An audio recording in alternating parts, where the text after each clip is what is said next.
الحمد لله رب العالمين وبه نستعين على أمور الدنيا والدين صلى الله وسلم على نبينا محمد وعلى آله وأصحابه أجمعين سبحانك لا علم لنا إلا ما علمتنا إنك أنت العليم الحكيم رب اشرح لي صدري ويسر لي أمري واحلل عقدة من لساني يفقه قولي ولا حول ولا قوة إلا بالله العلي العظيم أما بعد.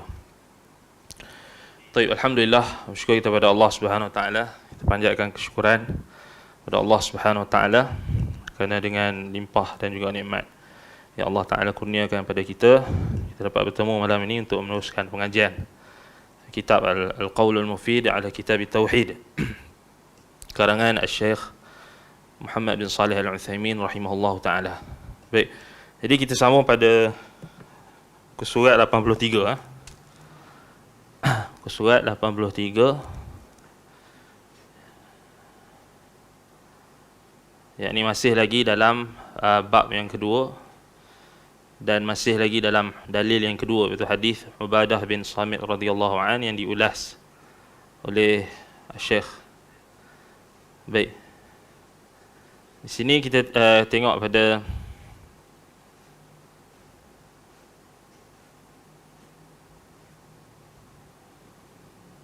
ya.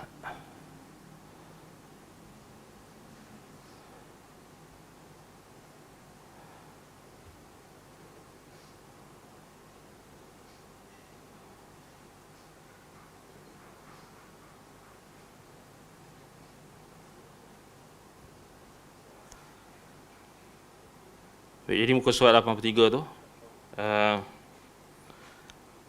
perkataan kita dalam kekhususannya.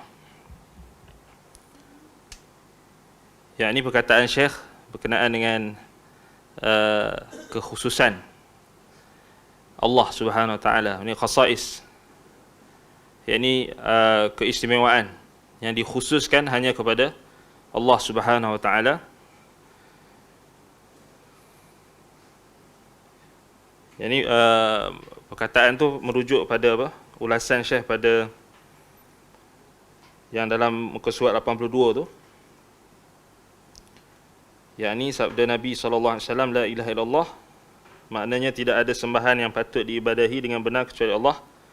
Patung-patung yang disembah tidaklah pantas untuk diibadahi kerana sama sekali tidak memiliki ciri-ciri khusus ketuhanan. Situ kan? Itu maksud dia. Maksud dalam kekhususannya. Kekhususannya maknanya rububiyah, uluhiyah, asma' wa sifat. Itu maksud khasais. Maknanya makhluk tak ada khasais tu. Kan? Makhluk tak ada khasais tersebut. Yang ini apa dia dalam kekhususannya. Yang ini apa dia kekhususan Tuhan lah. Maknanya dalam masalah rububiyah, uluhiyah, asma' wa sifat, kesempurnaan yang yang maha sempurna, yang paling sempurna, yang tiada cacat celah hanya pada Allah Subhanahu wa taala. Dan semua setiap sudut daripada rububiyah, uluhiyah, asma' wa sifat tu tak ada. Jadi macam mana kita nak dakwa makhluk ada satu bahagian ataupun ada sekutu bagi Allah Subhanahu wa taala dalam perkara-perkara yang berkait dengan pada kekhususannya. Itu maksud kekhususannya tu. Dimaksudkan agar kita terhindar daripada pelbagai macam syubhat. Syubhat makna apa? Syubhat maknanya keraguan. Ataupun syubhat juga bermaksud keraguan yang datang dengan percampuran antara hak dan batil. Itu lebih tepat kalau kita maksudkan syubhat dalam ilmu akidah. Dalam perbahasan akidah, bila disebut syubhat, kita ada syubhat dalam masalah halal dan haram. Kan? Yang dalam hadis innal halal bayyinun wa innal harama bayyinun wa bainahuma umurun mushtabihat la ya'lamuhunna katsirun minan nas. Yani yang halal itu jelas, yang haram itu jelas. Kalau ulama di kalangan fuqaha mereka bincang tentang isu halal dan haram. apa perkara yang syubhat tu yang tak jelas, sama ada halal atau haram. So itu. Tetapi syubhat yang dibahaskan dalam perbahasan akidah ni dia lebih luas. Dia lebih luas. Maknanya syubhat yang berbentuk keraguan-keraguan yang datang diliputi dengan kebenaran ataupun dicampurkan antara sudut kebenaran dan juga ada kebatilan. Maknanya itu dimaksud dengan syubhat. Syubhat-syubhat dalam masalah rububiyah, misalnya syubhat yang dikemukakan oleh golongan atheism, ilhad, mulhidin. Syubhat dalam masalah asma' wa sifat yang paling banyak sekali yang datang melalui golongan ahlul kalam. Syubhat dalam masalah uluhiyah yang dikemukakan, yang dibawa oleh misalnya kelompok kuburiyun, orang-orang musyrikun, orang-orang yang mereka mendatangkan syubhat dalam setiap perkara dalam agama. Baik, jadi perkataan kita dalam kekhususannya dimaksudkan agar kita terhindar dari pelbagai macam syubhat. Di antaranya syubhat orang-orang yang menafikan sifat-sifat Allah. Mereka ini menyatakan bahawa menetapkan sifat-sifat untuk Allah sama ertinya menyekutukan Allah Azza wa Jalla dengan yang lain. Mereka berkata konsekuensi menetapkan sifat-sifat untuk Allah adalah menyerupakan Allah dengan makhluk. Jadi mereka kata bila isbat sifat, menetapkan sifat, maknanya melazimkan tashbih atau melazimkan tajsim, melazimkan tamthil ataupun tashbih, menyamakan Allah dengan makhluk. Dan itu kita sedia maklumlah, yang kita dah bahaskan serba sedikit, kita dah sentuh dalam mukaddimah kuliah kita dulu. Syekh dah bahaskan pada pembahasan berkenaan dengan pembahagian tauhid, asma wa sifat kan, dah sentuh serba sedikit. Dan demikian juga dalam kuliah-kuliah asatizah kita yang mengajar akidah di sini, macam Ustaz Abu Mubarak akidah tahawiyah, dan juga daurah-daurah banyak yang kita dah buat, juga banyak kita dah sentuh serba sedikit. Walaupun kita kata ada lagi perbahasan itu yang mungkin kita tak sentuh, tetapi secara umumnya dah disentuh panjang lah, dah sentuh, maknanya dah macam kita pernah buat banyak dah, macam Al-Qawaidul Muslah apa semua tu kan. Maknanya tinggal kita kena murajaah balik, murajaah balik, benda ada, rakaman ada apa semua kan. Jadi kita rajin-rajin murajaah je. Maknanya ada perkara syubhat-syubhat yang berulang, keraguan kan. Jadi kita kena rahmat sikit lah dekat guru-guru kita. Rahmat ni maknanya kadang-kadang syubhat tu dia berulang-ulang, dan sebenarnya jawapan dia dah ada. Jawapan dia dah berulang-ulang juga, dah ada. Cuma mungkin kita ingat atau kita lupa je. Jadi kena rajin sikit lah kalau kita nak dapatkan jawapan tu. Maknanya kena cari balik rakaman dan sebagainya. Dan guru-guru kita pun ramai. Asatizah kita yang bahas pun ramai. Dan sebenarnya tak berhajat pun nak kena buat dialog khusus ke, berdebat ke, tak berhajat. Pasal syubhat yang dijawab dalam majlis ilmu tu sudah cukup. Sudah cukup, bahkan berpuluh-puluh kali ganda lebih bermanfaat berbanding dengan semata-mata kita buat dalam bentuk debat, dialog dan sebagainya. Itu memanglah ada manfaatnya bagi orang awam mungkin lah, yang tak tahu apa lagi kan, ataupun yang masih nak dapat pemahaman awal tu, mungkin itu sesuai lah kan. Tetapi kalau kita dah menuntut ilmu akidah, kita dah belajar ilmu akidah ni, kitab pun kita dah buat daurah banyak juga, tapi bila kita tengok perlu diulang-ulang jawapan tu, perkara dah berulang dalam banyak kuliah kan. Tinggal kita nak godek-godek balik, cari balik, kena ada usaha sikit kan. Itu zaman sekarang tu, itu bentuk ijtihad.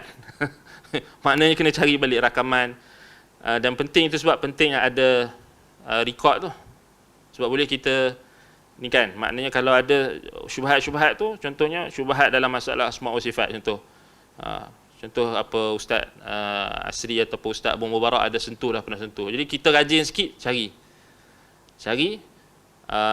yang kita ingat, ataupun tanya balik Ustaz kat mana Ustaz pernah sebut, contoh kan, kalau minta kan, minta supaya benda tu tak, orang panggil apa, dia, sebab kita kata nak jawab balik tu satu hal,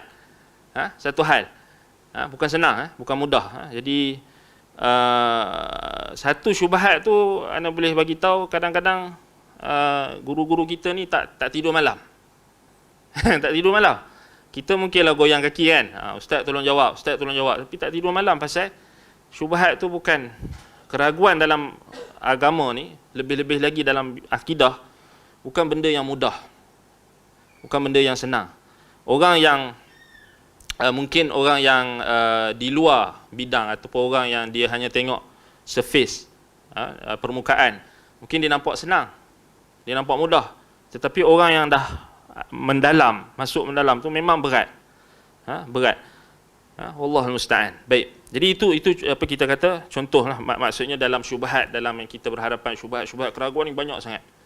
Banyak sangat. Cuma kita kena belajar cara macam mana kita nak hadapi itu dengan lebih tepat.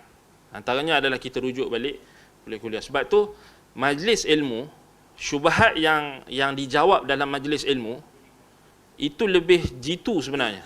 Sebab dia datang dengan penjelasan sekali dengan ilmu. Dia datang dengan dalil. Kan? Maknanya kita, walaupun syubhat tu belum datang, belum kita lihat, sebenarnya dalam majlis ilmu tu dia dah jadi wiqayah. Dia dah jadi shield untuk kita. Kadang-kadang benda tu mungkin tak berlaku lagi. Tetapi bila kita hadir majlis ilmu, benda tu dah ada. Maknanya dia dah tolong kita. Maknanya guru kita tu mungkin dia akan isyaratkan tentang isu-isu tertentu, isu-isu syubhat, menjawab keraguan sekian, dah dengan dalil. Cuma tinggal kita saja. Tetapi kebanyakan orang tak bersabar. Walakinnakum tasta'jilun. Tak bersabar. Pasal tu dia nak yang cepat. Dia tak mau kita kata apa? Duduk dalam kita kata dalam kesabaran, kita kata bersabar dalam majlis ilmu. Itu antara perkara yang perlu kita tegur jugalah. Kadang-kadang memang susahlah kita kata kalau syubhat tu memang dah banyak kan, keraguan. Hari ini setiap hari ada keraguan. Setiap hari ada syubhat. Kan? Jadi kalau dia melibatkan akidah ni, dia bahaya. Sebab kita tak boleh anggap okey, satu syubhat tu okey, tak apa, kita biar dulu. Kan? Sebab dengan satu syubhat yang melibatkan akidah, melibatkan agama, melibatkan kepercayaan, melibatkan keyakinan, melibatkan Allah, melibatkan Rasul, melibatkan Al-Quran, melibatkan Sunnah, kita tak tahu ribuan orang boleh sesat. Kalau seorang sesat pun kita ni dah rasa apa? Kita mesti kena rasa bertanggungjawab. Kalau seorang sesat disebabkan kita tak jelaskan, ataupun sebab kita bermudah-mudah, ataupun kita culas, kan? Jadi itu sebab kita kata sangat bahaya. Maknanya sebab tu kena kembali kepada, kita kata kembali kepada majlis ilmu asal. Majlis ilmu. Bukan kita majlis-majlis yang hanya nak berikan dari sudut dakwah. Kita tak nafikan dialog, yakni panggillah nama apa pun, dialog diskusi ke apa ke. Kita tak nafikan peranan dia dari sudut dia wasilah dakwah. Kita tak nafikan. Tetapi bila dah berhadapan dengan keraguan-keraguan ni, jangan kita sesekali memperjudikan agama masyarakat, agama orang awam, semata-mata alasan kita kata kita nak biar kita berdebat dan sebagainya, tetapi kita tak bagi jawapan yang cukup, ataupun menambahkan lagi syubhat. Ni bahaya. Menambahkan keraguan lagi bahaya. Sebab tu kenapa sebahagian guru-guru kita tak berapa setuju dengan pendekatan kita menjemput orang-orang yang ahli batil ni, lepas tu kita biar. Kemudian kita tak menjawab dengan jawapan yang menutup segala ruang-ruang yang boleh membuka syubhat dan keraguan.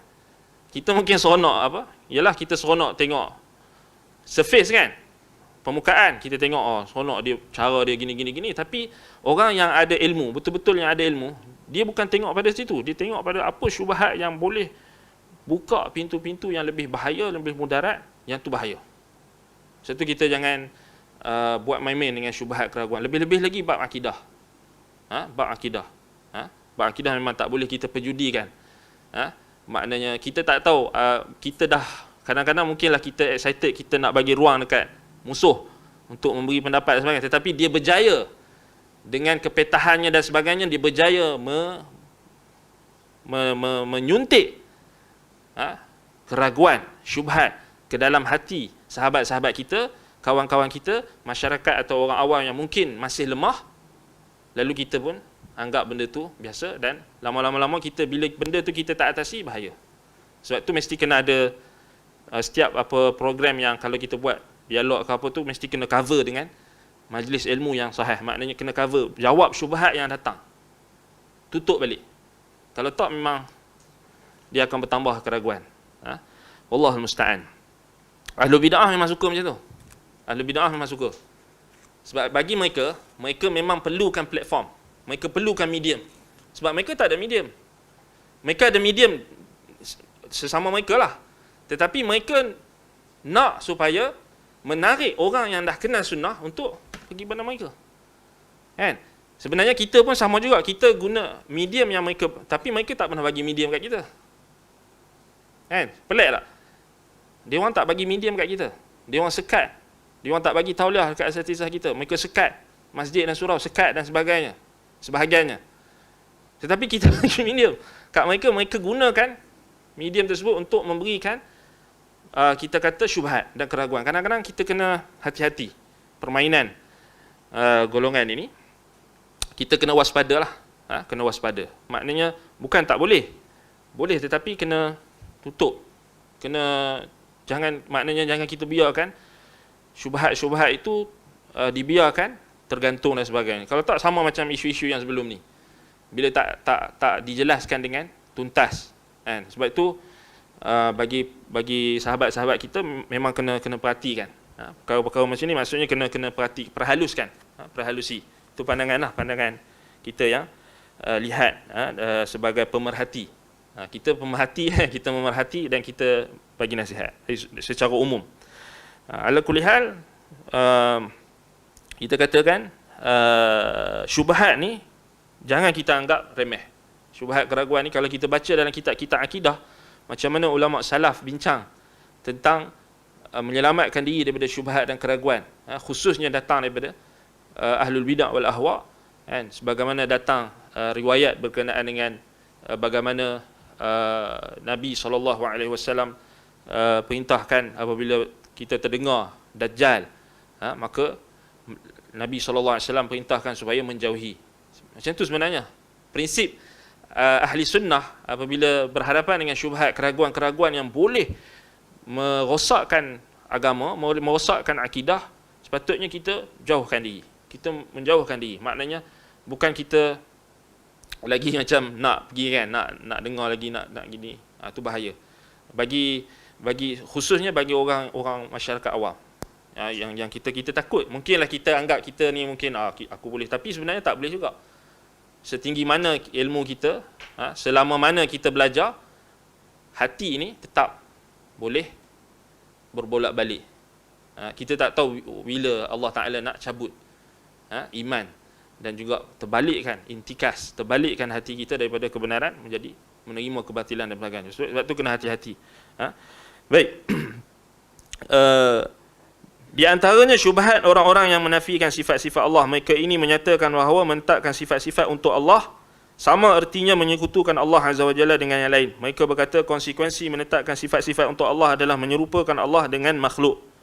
Akan tetapi kita katakan Allah yang Maha Pencipta memiliki sifat-sifat yang khusus untuknya. Itu. Kan? Jadi jawapan ahli sunnah mudah. Kita kata Allah Subhanahu wa taala sifat dia ala ma yaliqu bi jalalihi. Selalu yang ulama ahli sunnah sebut seperti yang layak dengan keagungannya. Maknanya itulah yang layak dengan keistimewaannya, dengan pengkhususannya. Apa yang layak dengannya. Maknanya kalau kita isbatkan sifat Allah Subhanahu wa taala, sifat-sifat khabariyah yang dibincangkan, contoh kan, sifat tangan Allah, sifat pendengaran Allah, sifat kita kata penglihatan, sifat turun Allah Subhanahu wa taala ke langit dunia dan sebagainya, semuanya akan diletakkan dengan apa? Dalam kekhususannya. Itu maksud dia. Ala ma yaliqu bi jalalihi. Dan ana dah sebut dalam kelas sebelum ni, sebenarnya yang Syekh Al-Utsaimin rahimahullah sebut ni, siapa yang antara yang mula-mula bawa konsep ataupun kita boleh katakan khasa'is ataupun yang menekankan tentang perbezaan antara makhluk dan juga Tuhan dari sudut uluhiyah, rububiyah, asma wa sifat yang terangkum dalam perkataan dalam khususiyahnya. khususnya antaranya adalah Imamul A'immah, Imam Ibn Khuzaimah dalam kitab Tauhid. Kemudian Imam Ad-Darimi dalam kitab Ar-Raddu 'ala al-Jahmiyah. Syekhul Islam Ibn Taimiyah dalam kitab-kitabnya Taqrirat. Maknanya antara yang terawal. Ibn Khuzaimah dalam kitab Tauhid. Sebenarnya sebelum tu ada lagi. Tetapi kita bagi tahu yang apa, nama-nama yang menghimpunkan dalam satu kitab yang khusus. Kan? Kitab Ibn Khuzaimah, kitab Tauhid itu sangat penting untuk orang yang nak tarsikh, nak taksil dalam masalah asma' wa sifat, dalam masalah akidah, dalam nak berhadapan dengan syubhat dan keraguan. Demikian juga kitab Ar-Raddu 'ala al-Jahmiyah, Imam Ad-Darimi, Ar-Raddu 'ala al-Jahmiyah wa Ar-Raddu 'ala az-Zanadiqah wal Jahmiyah, Imam Ahmad bin Hanbal, yang terpenting. Ya. Antara kitab yang asas, maknanya untuk apa kita kata untuk menjawab keraguan-keraguan yang dikemukakan oleh golongan-golongan ahlul bid'ah wal ahwa, seperti golongan Jahmiyah dan seangkatan dengannya. Baik. Jadi mereka berkata konsekuensi menetapkan sifat-sifat untuk Allah adalah menyerupakan Allah dengan makhluk. Akan tetapi kita katakan Allah yang Maha Pencipta memiliki sifat-sifat yang khusus untuknya, dan makhluk memiliki sifat-sifat yang khusus untuknya. Itu maksud dia. Maknanya practically kita kata Tuhan dia ada sifat yang khusus yang tak sama dengan makhluk, dan makhluk pula ada sifat yang khusus untuk makhluk. Jadi sudah tentulah itu membezakan antara sifat Tuhan dengan sifat makhluk, sifat Khaliq dengan makhluk. Itu very simple. Baik. Kemudian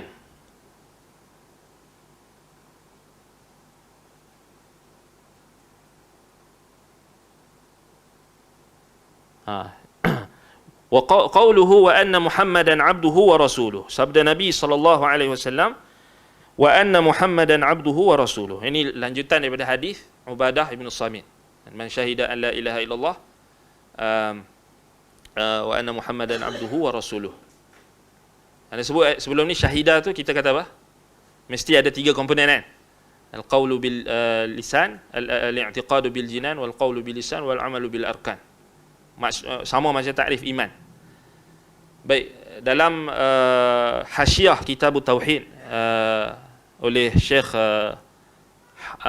Ishaq ibnu Syekh Ishaq. Jap. Ini faedah hasyiah kitab Tauhid Syekh Ishaq ibnu Hamad ibn Atiq rahimahullah taala. Ini antara kitab a'immatud dakwah. Bila kita sebut a'immatud dakwah ni maknanya ulama-ulama akidah. Imam-imam dakwah, maknanya ulama akidah. Kan? Ishaq ibn Hamd ibn Atiq rahimahullah taala wafat lebih kurang 1343 Hijrah. Dalam hasyiah kitab Tauhid ada sebut makna yang kita sebutkan sebelum ni. Maknanya syahidah tu bukan semata-mata mengucapkan dengan lisan, tetapi mesti ada 3 komponen tu. Mesti kena ucap dan amalkan. Tuntutan kitab Tauhid ataupun tuntutan kalimah Tauhid la ilaha illallah Muhammadur Rasulullah itu ditakrirkan oleh Syekh Ishaq ibn Hamad Atiq rahimahullahu taala. Baik. Wa anna Muhammadan 'abduhu wa rasuluh, dan bahawa Muhammad adalah hamba-Nya dan rasulnya. Muhammad adalah Muhammad ibni Abdullah ibni Abdul Muttalib al-Qurashi al-Hashimi, penutup para nabi, khatamun nabiyyin. Jadi maknanya bila kita sebut Muhammad wa anna Muhammadan 'abduhu wa rasuluh, maknanya yang yatabadar ala dhihnina, yang melekat ataupun yang melekat terus pada pemikiran kita, penyaksian kita akan Muhammad apa? Muhammad ibnu Abdullah ibnu Abdul Muttalib al-Qurashi al-Hashimi, khatamun nabiyyin. Sebab apa? Ada puak-puak apa? Aswaja, kan? Dia tuduh buat tuduhan, dia kata puak-puak Wahabi ni mengucap 2 kalimah syahadah wa anna Muhammadan tu, dia kata Muhammad bin Abdul Wahhab. Okay. Melampau tu ya. Memang cerita kartun betul ya. Kan? Puak-puak Aswaja dia kata apa? Dia kata Wahabi antara kesesatan dia mendakwa syahadah itu Muhammad itu adalah Muhammad bin Abdul Wahhab. Yang ni kita jawab ni, Syekh Uthaymin jawab. Wa anna Muhammadan abduhu wa rasuluh. Muhammad huwa Muhammad ibn Abdullah ibn Abdul Muttalib al-Qurashi al-Hashimi. Kan Muhammad bin Abdul Wahhab, baca betul-betul. Muhammad bin Abdullah bin Abdul Muttalib al-Qurashi al-Hashimi. Kalau ada orang yang kata wa anna Muhammadan abduhu wa rasuluh tu Muhammad bin Abdul Wahhab, apa hukum dia?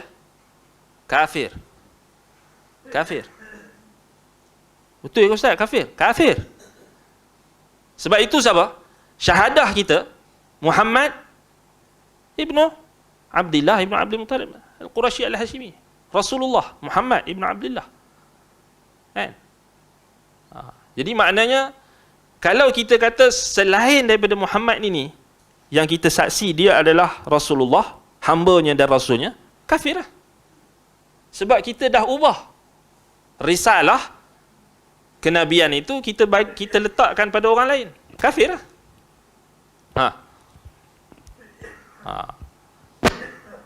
Maknanya Aswaja pun tak sampai tahap dia pun kita kata terkejut kalau kita dengar.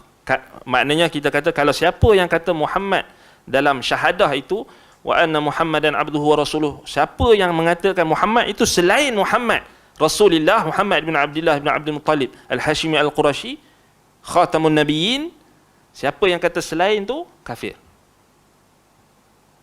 Bi ijma'il ummah, bi ijma'il uqala, dengan kesepakatan semua umat Islam dan orang-orang yang berakal. Bukan orang Islam saja, orang kafir yang Yahudi dan Nasrani pun sepakat.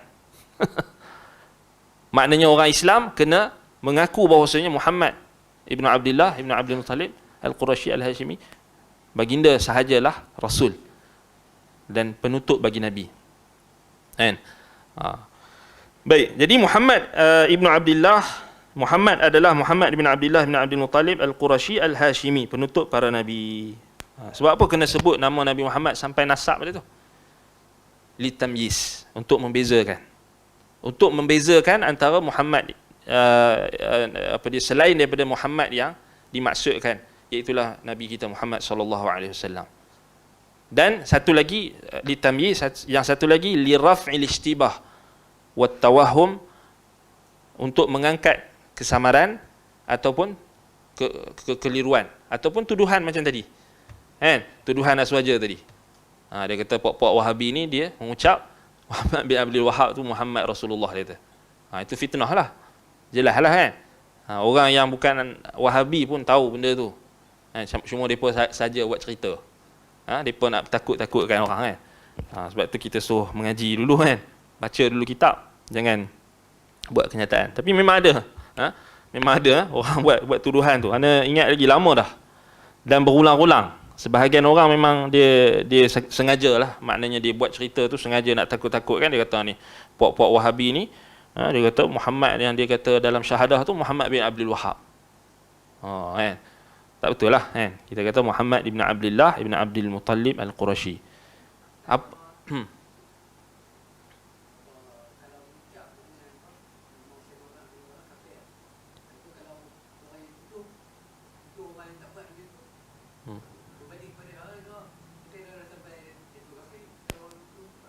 Boleh jatuh.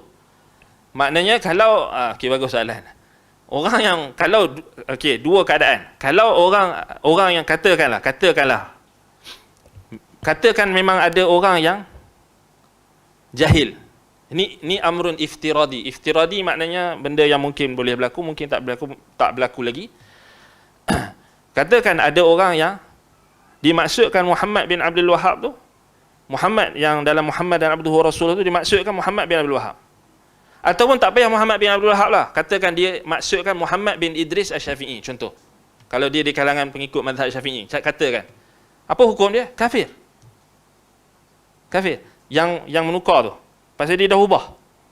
Satu. Yang kedua, apa hukum orang yang menuduh orang lain dengan tuduhan yang sebenarnya tidak berlaku. Contoh macam orang tuduh Wahabi, kan? Yang puak-puak Azwajiyah tuduh Wahabi kata kalimah syahadah itu Muhammad bin Abdul Wahab, dia kata. Muhammad dan Abduhu wa Rasuluh. Apa hukum dia? Dia sama hukum dia macam orang yang menuduh seseorang kafir. Man qala li akhihi ya kafir faqad ba'a bihima atau faqad ba'a bihima bihi ahadahuma. Barang siapa yang mengatakan kepada saudaranya wahai kafir, maka jika tak betul tuduhan tersebut, maka akan kembali tuduhan itu kepadanya. Maknanya boleh jatuh kafir. Pasal dia, bila dia tuduh orang tu mengucap dengan dua kalimah syahadah yang tak betul, maknanya dia takfir lah. Tapi dia tak sedar. Nampak? Dia tak tahu, dia tak sedar.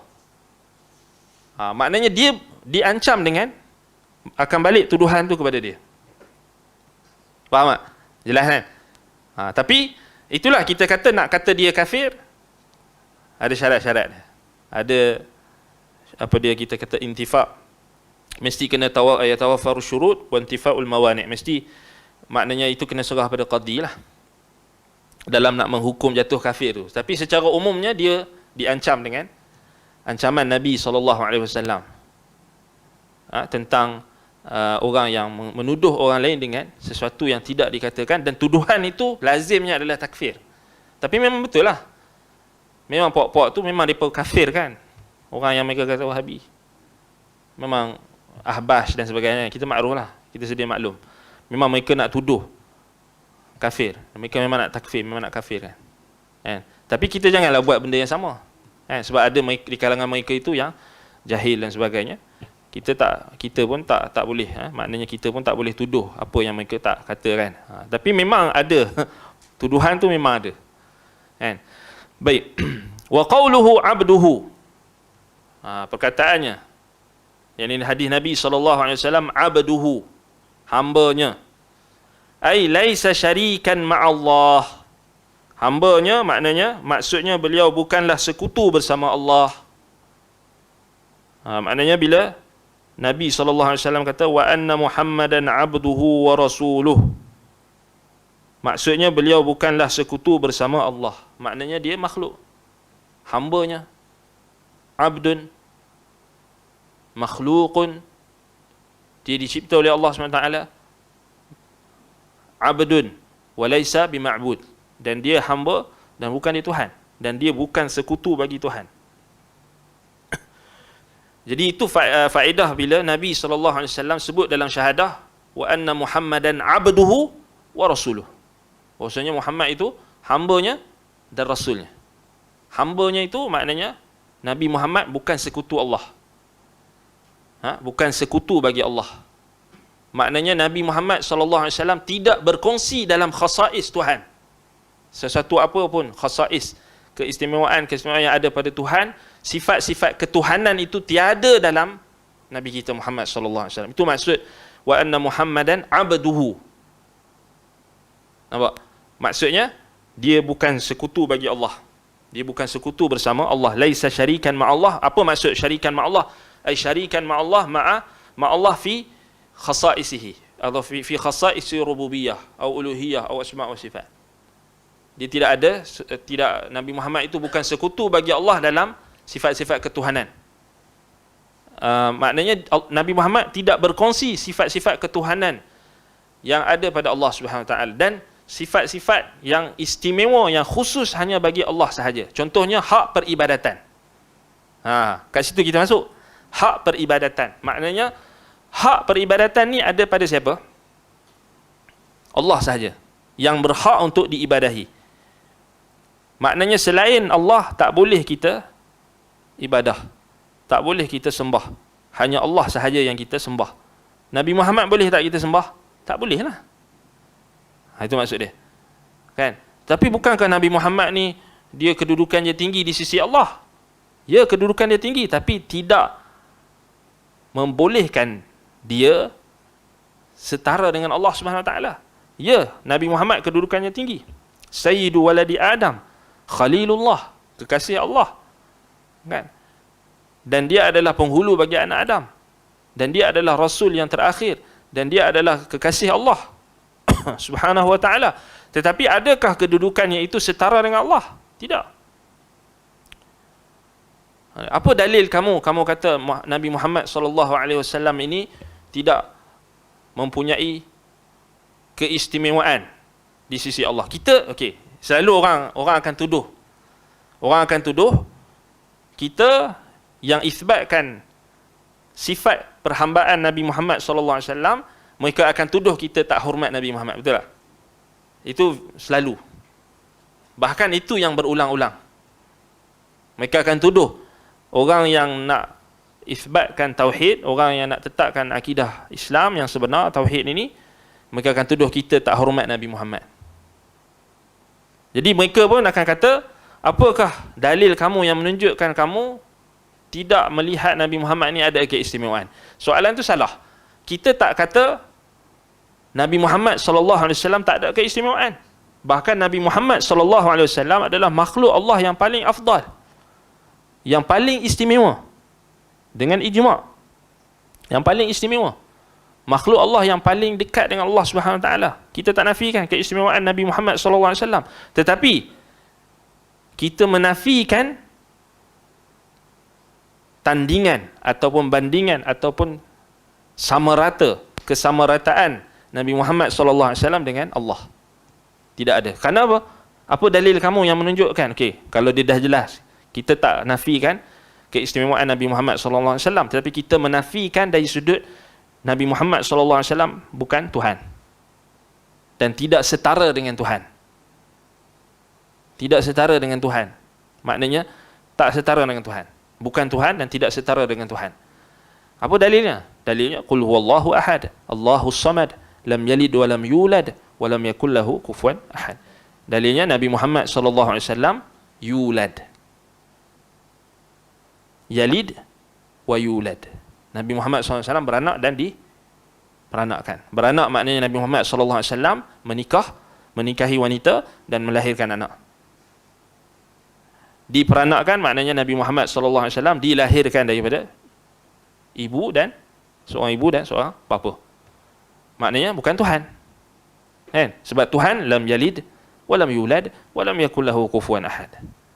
Jadi itu contoh macam mana kita nak jawab tuduhan-tuduhan yang berlega pada pribadi Nabi Muhammad SAW. Sebab itu antara jawapan lagi adalah dengan mengisbatkan lafaz hadis Ubadah bin Samit ini radhiyallahu an, wa anna Muhammadan abduhu wa rasuluh.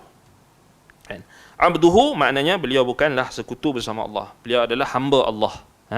Hamba Allah. Wa qawluhu wa rasuluhu ay laysa kadhiban 'ala Allah. Baik, sabda Nabi SAW wa rasuluhu, dan rasulnya. Maksudnya rasul yang diutus dan mendapat wahyu. Beliau bukan orang yang berdusta terhadap Allah. Dengan demikian Rasulullah SAW adalah hamba yang diatur dan dipelihara, memiliki sifat-sifat manusiawi selain satu hal sahaja, iaitu beliau terjaga dari akhlak-akhlak yang hina.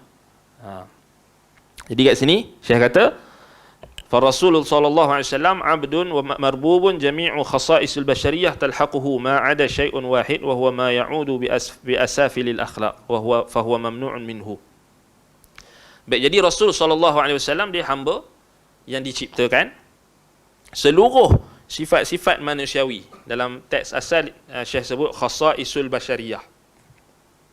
Yang tadi yang kita sebut khasa'is sebelum ni, khasa'is ilahiyah, khasa'is rububiyah, khasa'is asma' wa sifat, khasa'isullah kan, khusus bagi Allah, sifat-sifat Allah. Jadi sebab itu penting maknanya pengenalan terhadap ciri-ciri kita kata khasa'is Allah, Tuhan itu perlu kita giatkan. Antaranya adalah dengan menggiatkan pembelajaran akidah, khususnya lagi iaitu berkait dengan nama-nama Allah, asma' wa sifat. Itu sangat penting. Itu saja cara macam mana kita nak berhadapan dengan keraguan-keraguan dalam masalah akidah ni, khususnya dalam masalah asma' wa sifat. Syubhat-syubhat yang berkait dengan tuduhan tajsim, tashbih dan sebagainya kepada ahli sunnah dan sebagainya, itu hanya boleh diatasi dengan kita memperkasakan pengajian akidah, khususnya lagi iaitu berkait dengan asma' wa sifat. Itu saja cara dia. Dan ilzamkan mereka yang menentang itu dengan hujah, dengan kebenaran. Dengan kebenaran. Baik, bukan kita meninggalkan masyarakat dalam keadaan kehairanan dan tertanya-tanya. Kita tak bagi jawapan, last sekali kita kata tuan-tuan dan puan-puan buat keputusan sendiri. Tak boleh Itu tak amanah. Sebab bagi orang yang mengajar kan, dia tak boleh buat macam tu. Bagi orang mengajar. Mungkin kalau buat dialog tu mungkinlah kan. Dialog di pentas, diskusi di pentas akademik contoh. Sebab orang-orang tu semua pelajar dan sebagainya, mungkin boleh lah. Sesuai lah. Tetapi kalau masyarakat awam tak sesuai. Kan? Maknanya kita biarkan orang tertanya-tanya dan sebagainya, tak sesuai.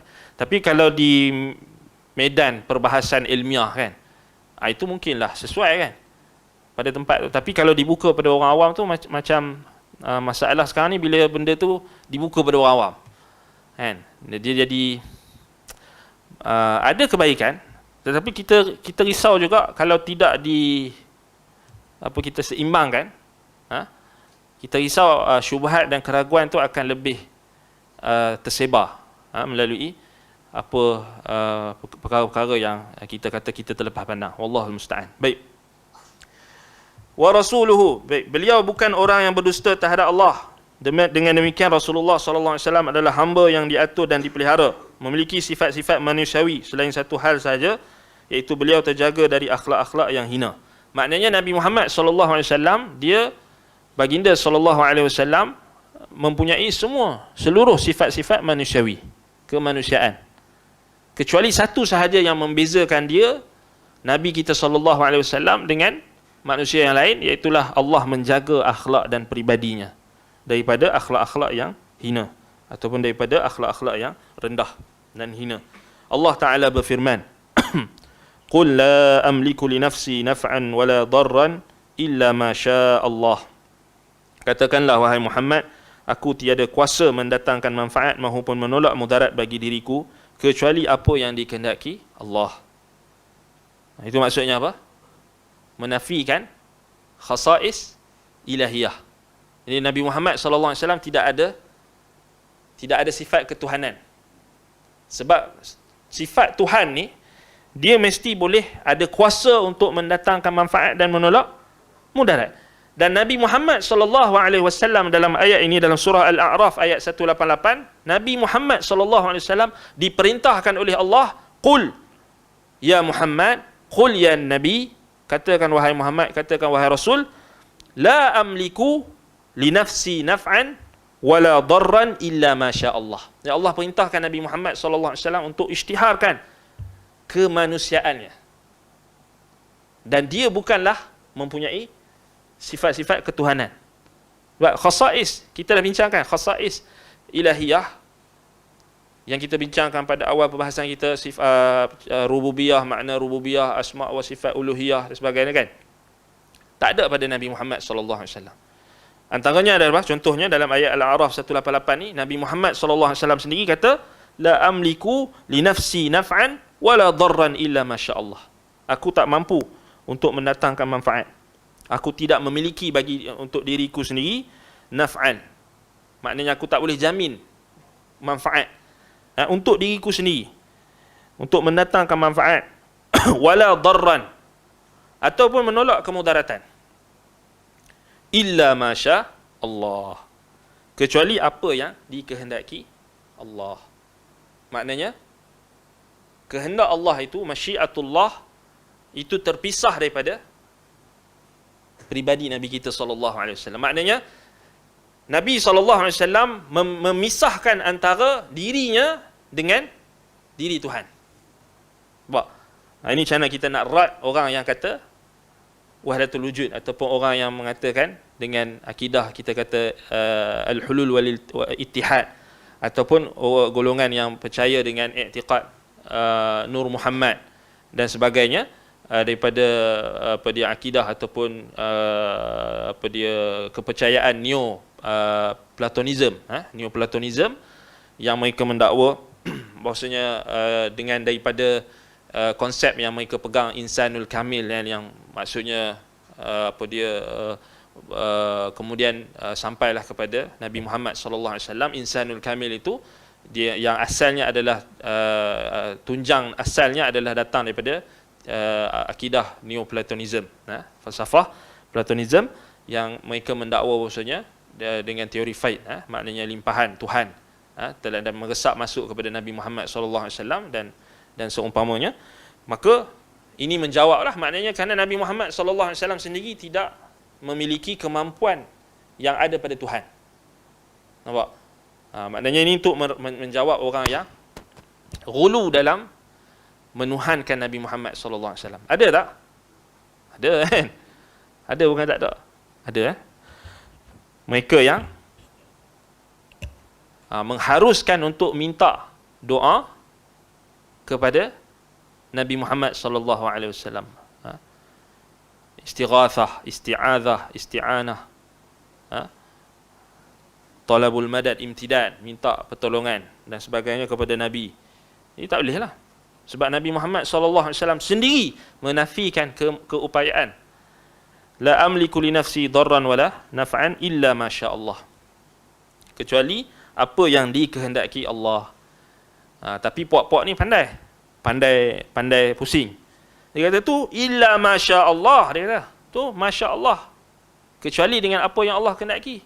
Dia kata boleh lah. Sebab Allah berkehendak Nabi Muhammad untuk apa? Untuk dengar doa-doa kita, untuk mustajabkan doa-doa kita. Dia pun pusing kat situ. Macam mana kita nak jawab? Maknanya jawapan kita adalah apa? Dengan dalil-dalil yang lain, ayat-ayat yang lain. Dan ayat ini sebenarnya menjawab sebenarnya. Ayat ini pun sebenarnya dah menjawab dia sebenarnya. Tak payah ambil ayat lain, ambil ayat ni pun dah jawab. Sebab apa? Sebab Nabi SAW istisna kat situ, istisna pengecualian di situ menunjukkan pengecualian yang terpisah. Maknanya dia bukan bersambung dengan Nabi SAW. Betul tak? Kehendak dekat situ, kehendak siapa? Kehendak Allah. Kalau kita kata apa yang Nabi Muhammad SAW mampu untuk memustajabkan doa misalnya, ataupun memberikan manfaat dan menolak mudarat secara mutlak seperti Tuhan, maknanya kita samakan kehendak Nabi SAW dengan kehendak Allah. Sedangkan dalam ayat zahir ayat, tu sebab tu penting kena beriman dengan zahir ayat. Asal maksud zahir ayat ni ayat macam itulah, tak ada apa bentuk penyembunyian, tak ada apa-apa bentuk dhamir, tak ada apa-apa bentuk penyembunyian. Illa masya Allah, kecuali apa yang Allah kehendaki. Maknanya kehendak itu adalah kehendak Allah, bukan kehendak Nabi Muhammad. Tak boleh, tak boleh, kita tak boleh. Macam mana nak ruang nak takwil tu? Tapi ahlul bid'ah wal ahwa, dia pandai mentakwil dan dia pandai menipu orang yang tak faham ataupun orang yang tak reti. Kan? Sebab itu penting, maknanya sebab itu penting maknanya kita faham, maknanya mengaji tafsir, mengaji pada Al-Quran, namanya tafsir, itu lebih penting, penting pada zaman sekarang ni, sangat penting, sangat penting. Sebab golongan-golongan sesat ni mereka akan bawa ayat-ayat Quran dan sebagainya. Dan sebab tu kita kena ada asas, ada asas. Baik. Allah Ta'ala berfirman, "Qul inni la amliku lakum darran wala rashada, qul inni lan yujirani minallahi ahadun wa lan ajida min dunihi multahada." Ini ayat yang berikutnya. Allah Ta'ala berfirman, maksudnya katakanlah wahai Muhammad, aku tidak berkuasa menolak mudarat mahupun mendatangkan kebaikan kepada kalian. Katakanlah Muhammad, sesungguhnya tidak ada sesuatu pun yang dapat melindungiku dari azab Allah, dan aku tidak akan memperolehi tempat berlindung selain darinya. Ini juga adalah perintah perintah Allah Subhanahu Wa Taala kepada Nabi kita Muhammad sallallahu alaihi wasallam untuk mengisytiharkan bahawasanya baginda sallallahu alaihi wasallam adalah Abdullah wa Rasuluh, adalah hamba Allah dan Rasulnya, dan bukan sekutu bagi Allah, bukan Tuhan, bukan serpihan Tuhan, bukan bahagian Tuhan, bukan juga kita katakan sekutu bagi Tuhan, yang boleh merubah kita kata khasais, yakni ciri-ciri kemanusiaannya. Maknanya ini dalil yang berikutnya yang jelas kan dalam surah Al-Jin ayat 21 hingga 22. Itu kita kena faham. Maknanya bila kita sebut Nabi Muhammad SAW itu adalah manusia biasa, maknanya bila kita kata dia Nabi itu manusia biasa, maknanya dia tidak ada ciri-ciri ketuhanan. Itu je. Faham kan? Dia tak ada ciri-ciri ketuhanan. Itu. Baik, beliau adalah manusia biasa seperti kita. Kan saya sebutkan beliau adalah manusia biasa seperti kita. Fahuwa basyarun mithluna illa annahu yuha ilaih. Okey, beliau adalah manusia biasa seperti kita. Kalau berhenti kat sini masalah. Masalah. Kan? Itu jadi isu apa? Muhammad tu macam orang biasa saja, salah. Muhammad tu tak ada apa-apa keistimewaan, dia manusia biasa saja, salah. Sebab tu Syekh sambung. Hanya sahaja beliau mendapat wahyu. Kan? Illa annahu yuha ilaihi. Itu kenyataan yang kedua itulah membezakan antara Nabi Muhammad dengan kita semua. Nampak? Yang pertama, innahu basyarun mithluna. Fahuwa basyarun mithluna. Dia manusia macam kita. Okey, apa maksud manusia macam kita? Maknanya Nabi Muhammad sallallahu alaihi wasallam makan macam kita tak? Makan macam kita. Lapar macam kita. Tidur macam kita. Maknanya kemampuan yang Allah Taala bagi. Maknanya ciri-ciri kemanusiaan tu ada, manusiawi, kemanusiaan yang ada pada Nabi Muhammad sallallahu alaihi wasallam makan. Nabi Muhammad sallallahu alaihi wasallam tidur. Nabi Muhammad sallallahu alaihi wasallam ada bayang-bayang tak? Ini point dia. Ada bayang-bayang tak? Nak kata ada ke tak? Kita ada bayang-bayang tak? Ada bayang-bayang. Nabi Muhammad ada bayang-bayang? Ada. Ke ada khilaf? Ke ada khilaf? Ada yang kata tak ada bayang-bayang. Macam mana tu? Balik pada asal. Asalnya manusia. Asalnya Nabi Muhammad SAW basyarun mithluna. Jadi ada bayang-bayang tak? Ada bayang-bayang lah. Ada bayang-bayang. Ada bayang-bayang. Tapi ada riwayat, ada orang kata gini. Okey, tu kita letak tepi dulu. Yang tu letak tepi dulu. Tapi kita pegang hak asal. Okey, Nabi SAW menikah tak? Menikah lah. Semua sepakat menikah. Nabi SAW tercedera tak dalam peperangan? Dalam perang Uhud, patah gigi kan? Patah gigi. Okey, maknanya itu menunjukkan sifat basyariyah, kemanusiaan. Nampak? Baik. Nabi SAW sedih tak? Sedih. Nabi SAW gembira tak? Bergembira. Nabi SAW ketawa. Kan? Maknanya menunjukkan dia, maknanya ada sifat-sifat basyariyah manusia yang berkongsi dengan manusia yang lain. Cuma yang membezakan Nabi dengan manusia lain apa? Illa annahu yuha ilaih. Kecuali dia diwahyukan kepadanya. Baik. Allah Ta'ala berfirman, Qul innama ana basyarum mithlukum yuha ilayya annama ilahukum ilahun wahidun. Katakanlah wahai Muhammad, aku ini hanyalah seorang manusia seperti kalian. So Allah Ta'ala perintahkan Nabi kita SAW, Qul ya Muhammad, katakan wahai Muhammad, innama ana basyarum mithlukum. Nampak? Ni dalil dia. Katakan wahai Muhammad, sesungguhnya aku hanyalah apa? Seorang manusia seperti kalian. Mithlukum. Apa maksud seperti kalian? Maknanya ciri-ciri manusiawi itu ada pada aku dan ada pada kamu. Apa lagi contoh ciri-ciri manusiawi yang berkongsi antara kita dengan Nabi Muhammad SAW? Apa lagi? Kita akan mati tak? Nabi Muhammad SAW mati tak? Mati. Simple. Allah Ta'ala sebut dalam Quran, innaka mayyitun wa innahum mayyitun. Sesungguhnya engkau wahai Muhammad akan mati dan mereka juga akan mati. Nampak? Itu mati ni, mati maknanya meninggal dunia, mati ciri-ciri kemanusiaan, basyariyah. Kalau ada mana-mana orang, mana-mana individu, mana-mana kumpulan mendakwa Nabi Muhammad SAW tidak mati, kekal selama-lamanya, maknanya dia telah mengeluarkan Nabi Muhammad SAW daripada ciri-ciri basyariyah, kemanusiaan. Dan dia telah menolak ayat ni. Qul innama ana basyarum mithlukum yuha ilayya. Ana basyarum mithlukum. Ada satu cerita dongeng ni. Ada Muhammad ni lah, Muhammad ni dia duk cerita dongeng, dia kata kenapa Nabi Khadir ni masih hidup, dia kata. Sebab dia kata Khadir ni satu hari dia pergi jalan-jalan, dia jumpa ada air kehidupan. Dia minum, dia dapat minum. Dia minum air kehidupan tu, dia pun tak mati, hidup. Cerita. Orang duk sebab.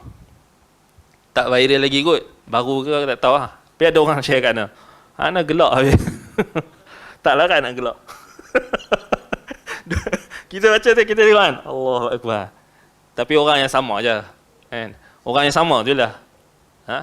Orang yang sama tu. Hamba nukil je kan. Susah.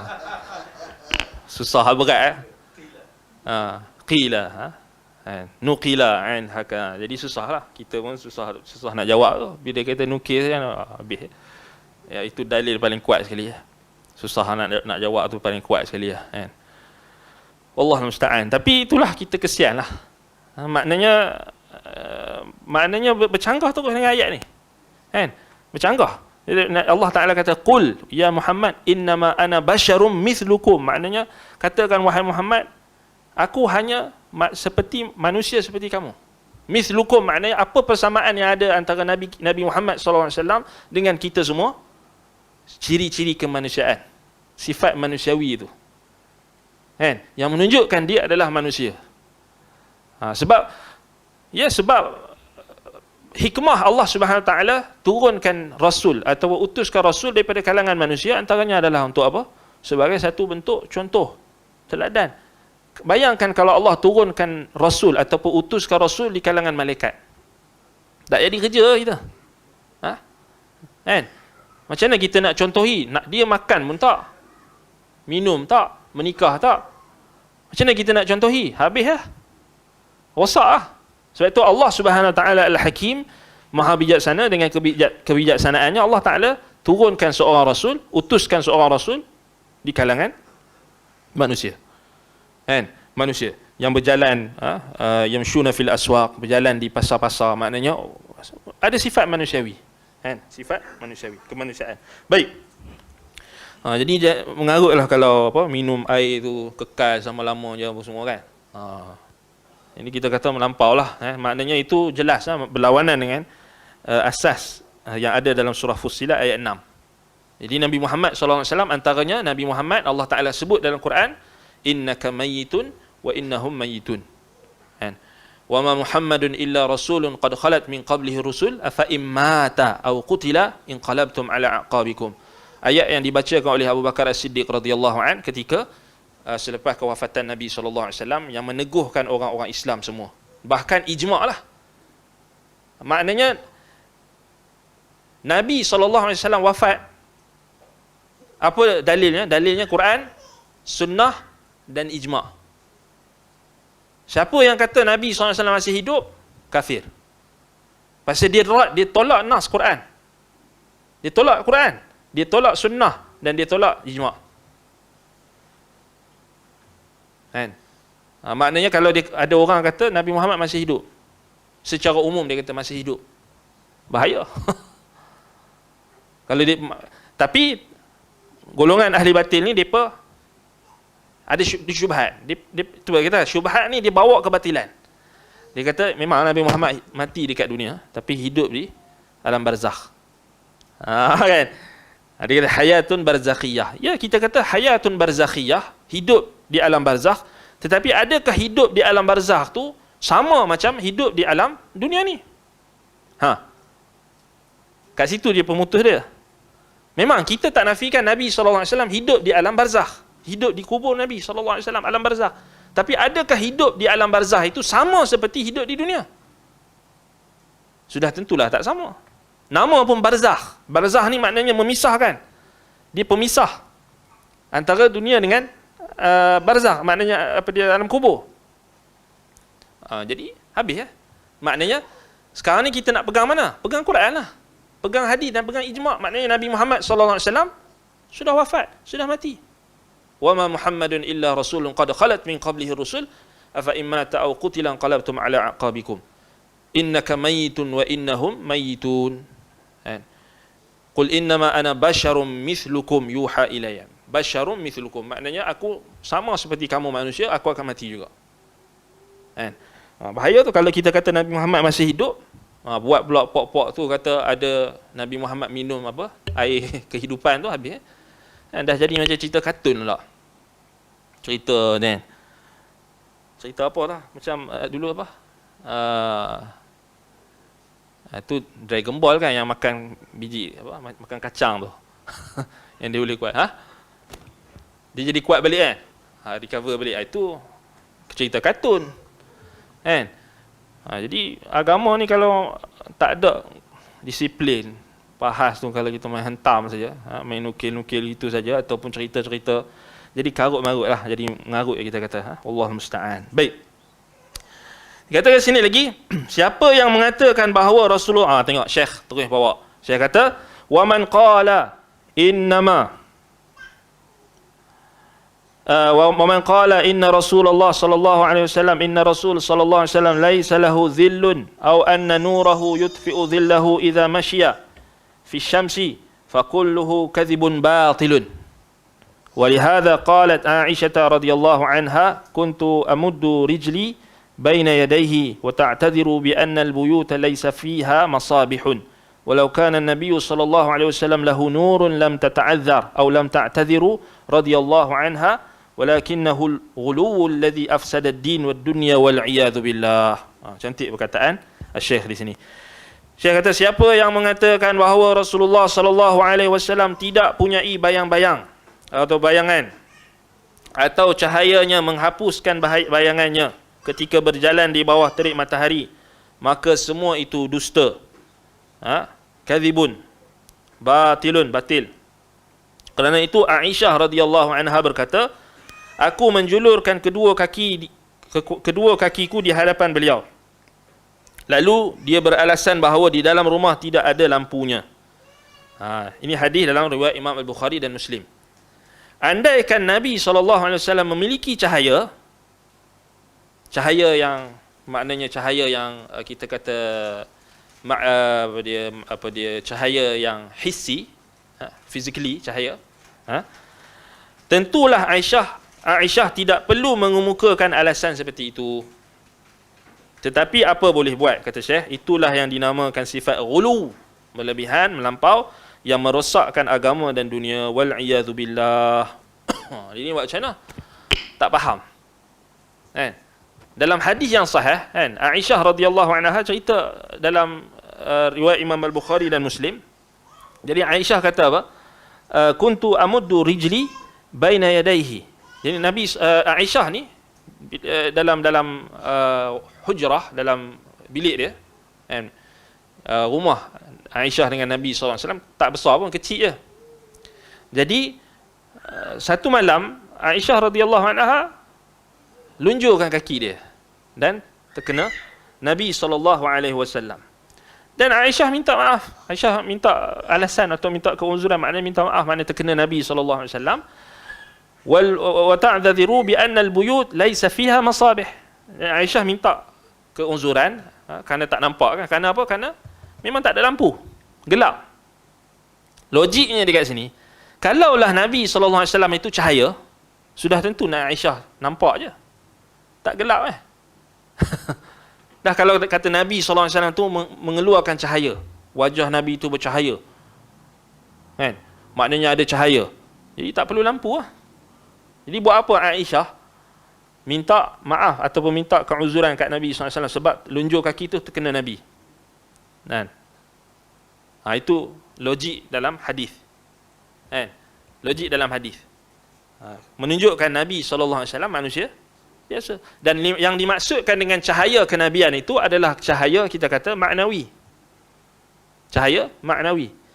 Dan perumpamaan ulama yang buatkan perumpamaan macam apa? Macam ulama-ulama yang karang manzumah ataupun karang kasidah yang memuji Nabi SAW.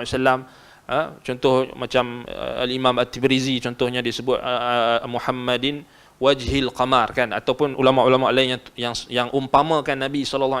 Bahkan dalam hadis-hadis Nabi SAW, sahabat bila sifatkan wajah Nabi SAW ni lebih indah daripada bulan purnama dan sebagainya, kan? Wajah Nabi ni bercahaya dan sebagainya. Itu maksudnya maknawi, bukan maksud bercahaya. Cahaya maknanya memang betul-betul cahaya. Kalau tak, Aisyah tak minta lah maaf kat Nabi sebab pasal dia terlunjuk terkena Nabi. Mestilah dia nampak, kan? Kalau Nabi tu memang cahaya, tak perlu lampu kan?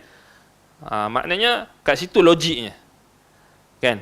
Dan banyak lagi hadis-hadis yang kita boleh isbatkan tentang bahawasanya pada Nabi SAW tu bukanlah yang dimaksudkan cahaya itu adalah cahaya hissi, cahaya kita kata yang physically, cahaya yang macam kita nak tengok sekarang ni. Maknanya kalau Nabi SAW berada dalam kegelapan malam, gelap juga.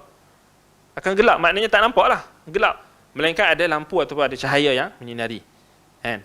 Tapi jadi kena hati-hatilah sebab bila dah kata Syekh Al-Utsaimin, tapi nak buat macam ni susah pasal orang dah hulu.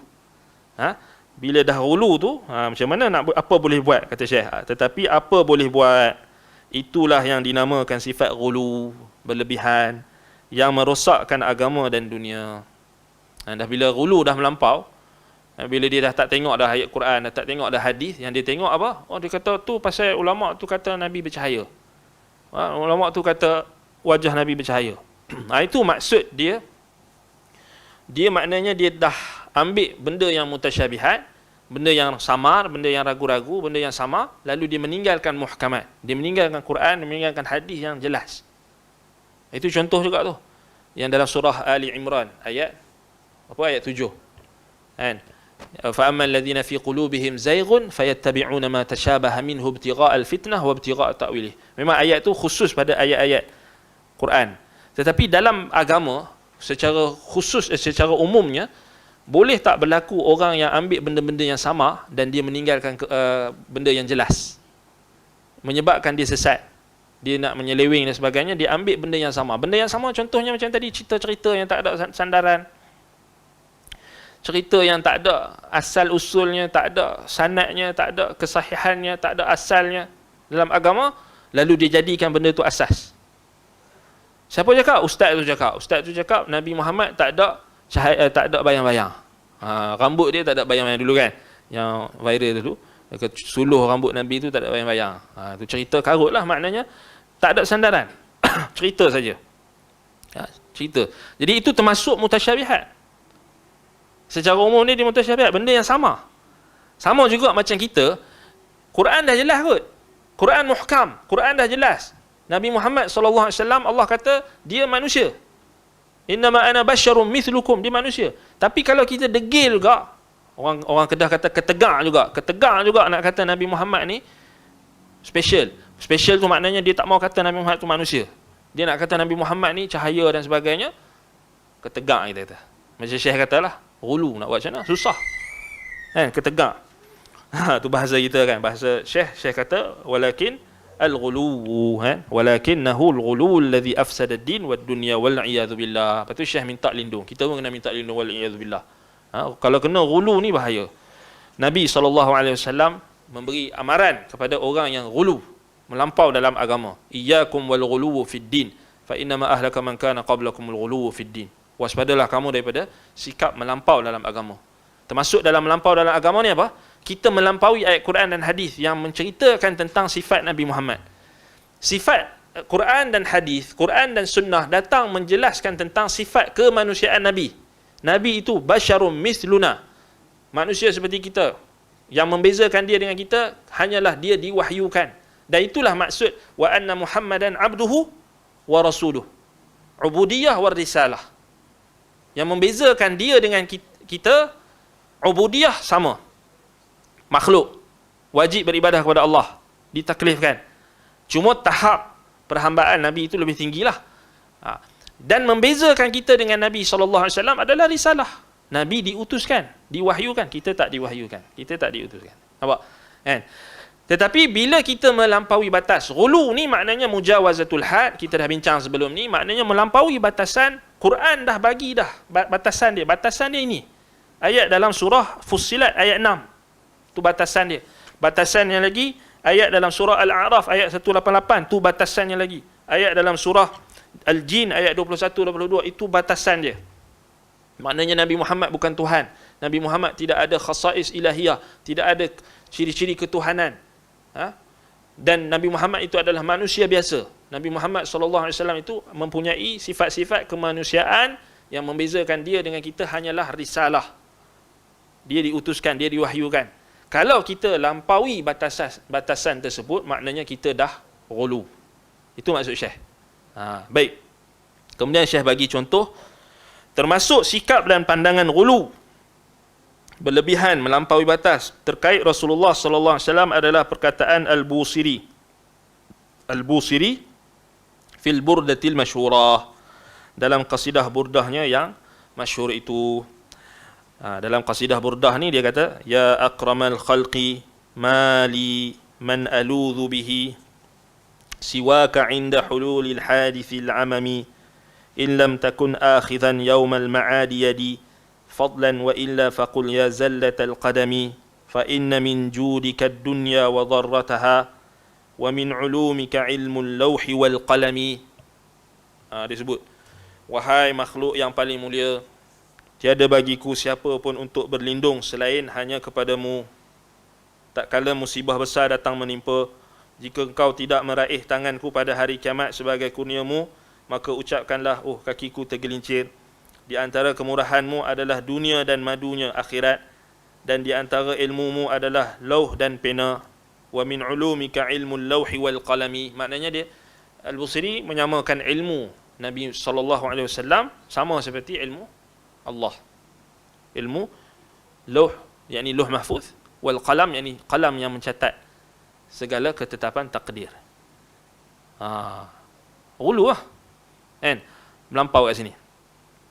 Baik, qala Ibn Rajab wa ghairuhu innahu lam yatrukillah syai'an ma damatid dunya wal akhirah min ar-rasul sallallahu alaihi wasallam. Ibn Rajab dan selainnya berkata, ada tak ulama yang bantah Al-Busiri ni? Ramai. Antaranya Ibn Rajab Al-Hambali rahimahullah, dan ramai lagi, bukan beliau seorang saja, ramai lagi. Al-Busiri tidak menyisakan apa pun untuk Allah selama dunia dan akhirat adalah bahagian dari kemurahan Rasulullah sallallahu alaihi wasallam. Maknanya tak ada saki-baki bagi Allah dah. Semuanya milik Rasulullah. Maknanya Rasulullah tu apa dia? Tuhan tu. Memiliki, kita kata apa? Ilmu lauh dan pena. Lauh mahfuz dan pena. Dan dimintakan perlindungan tu daripada daripada Nabi sallallahu alaihi wasallam. Wal iyad billah. Baik, kata Syekh lagi di sini. Wa nashhadu anna man yaqulu hadha ma syahida anna Muhammadan abdullah bal syahida anna Muhammadan fawqallah, kata Syekh. Kami bersaksi bahawa siapa sahaja yang mengucapkan kata-kata seperti ini, yakni macam yang Al-Busiri sebut dalam qasidah burdah tadi, bererti dia tidak bersaksi bahawa Muhammad hamba Allah, tetapi dia bersaksi bahawa Muhammad berada di atas Allah. Fawqallah maknanya Muhammad itu lebih tinggi kedudukannya daripada Allah. Nampak? Bagaimana boleh bersikap dan dengan pandangan berlebihan menyeret mereka? Bagaimana boleh sikap dan pandangan berlebihan menyeret mereka sampai pada batas seperti ini? Saya datangkan persoalan. Kan?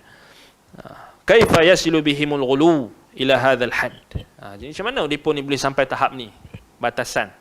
Sampai melampaui batas. Kan? Tak ada dah tu. Kita tak boleh nak takwil lah tu. Kalau kita baca dalam bahasa Arab pun memang tak boleh nak takwil lah. Tak boleh dah nak sangka baik pun tak boleh. Memang orang yang baca akan faham macam tu. Kan? Ya akramal khalqi mali man aludhu bihi siwaka inda hululil hadithil amami in lam takun akhidan yawmal ma'adi yadi fadlan wa illa faqul ya zallatal qadami fa inna min judika dunya wa darrataha wa min ulumika ilmul lawhi wal qalami. Memang tak tahu, tak boleh dah nak sangka baik dah. Tak boleh. Kata nak kena takwil lagi, tak. Dia bukan Quran. Dia adalah perkataan ulama, perkataan manusia. Kan? Baik. Jadi kalau sampai dekat orang yang macam mutakhirin yang kita sebut contoh sebelum ni, habis. Tak boleh kritik ni perkataan orang. Mungkin ulama tu ada dalil. Habis. Habis, kita kata habis. Naya. Betul tak? Yang kita sebut sebelum ni kan.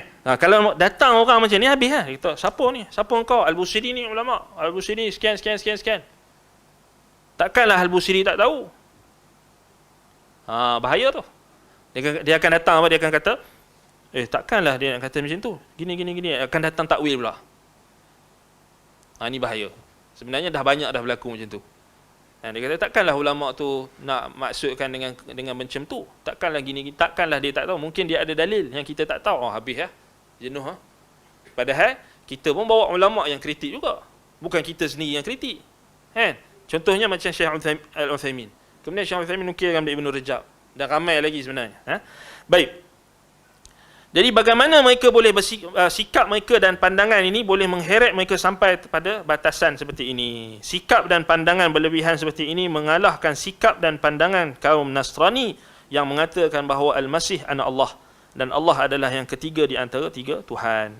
Maknanya ini lebih lagi daripada maknanya ini kata Syekh dekat sini, wa hadzal ghulu fawqa ghuluwin nasara alladhina qalu innal masih ibnullah. Maknanya memang kalau kita perhati betul-betul, sikap ghulu kat sini melampaui sikap yang ada pada sikap ghulu yang ada pada orang Nasrani, Kristian, yang mereka mengatakan innal masih ibnullah, Nabi Isa itu adalah anak Allah. Innallaha thalithu thalathah, Allah itu adalah tiga oknum. Waqa salah satu daripada tiga oknum, anak bapa, Ruhul Qudus, kan. Wa qala sallallahu alaihi wasallam la tutruni kama atratin nasara al-masih. Yang ni tak ada apa dalam terjemahan. Tak ada dalam terjemahan. Syekh bawakan perkataan hadis Nabi. Nabi sallallahu alaihi wasallam bersabda, la tutruni kama atratin nasara al-masih.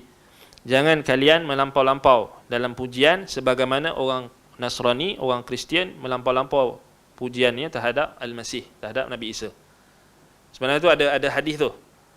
Syekh Uthaymin bawa hadis dalam riwayat Imam Al-Bukhari.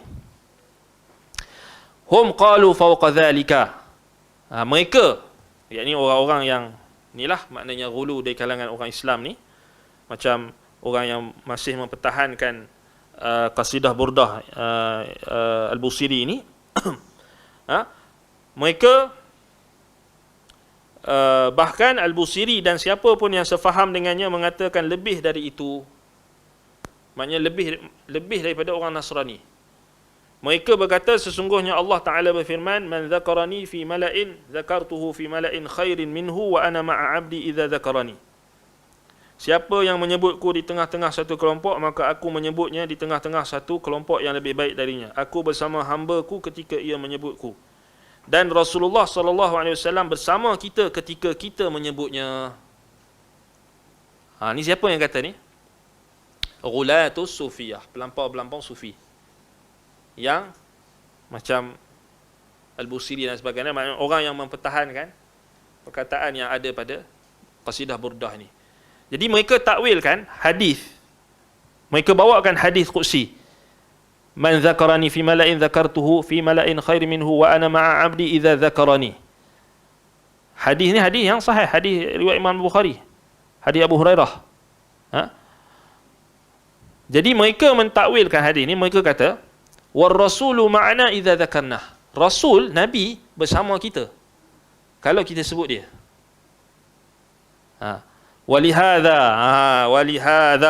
dan sebab itulah tidak hairan jika kaum yang memiliki sikap dan pandangan berlebihan terkait Rasulullah SAW ini memiliki acara malam maulid, di mana ketika pemimpin acara menyebut kata Al-Mustafa, mereka berdiri serentak. Mereka berdiri. Kata ni, walihadha lailatul maulid idza tala at-tali al-mukharrif kalimat al-Mustafa qamu jami'an qiyam rajulin wahid. Maknanya bila dalam majlis maulid mereka itu, mereka akan sebut Mustafa, mereka akan sebut nama Nabi Muhammad sallallahu alaihi wasallam. Qamu jami'an, mereka akan bangkit. Qiyam, bangkit, berdiri secara serentak. Mereka berkata, apa alasan mereka? Apa dalil mereka? Dalilnya apa? Yaqulun li'anna Rasulullah sallallahu alaihi wasallam Rasul sallallahu alaihi wasallam hadara majlisana bi nafsihi faqumna ijlalan lahu.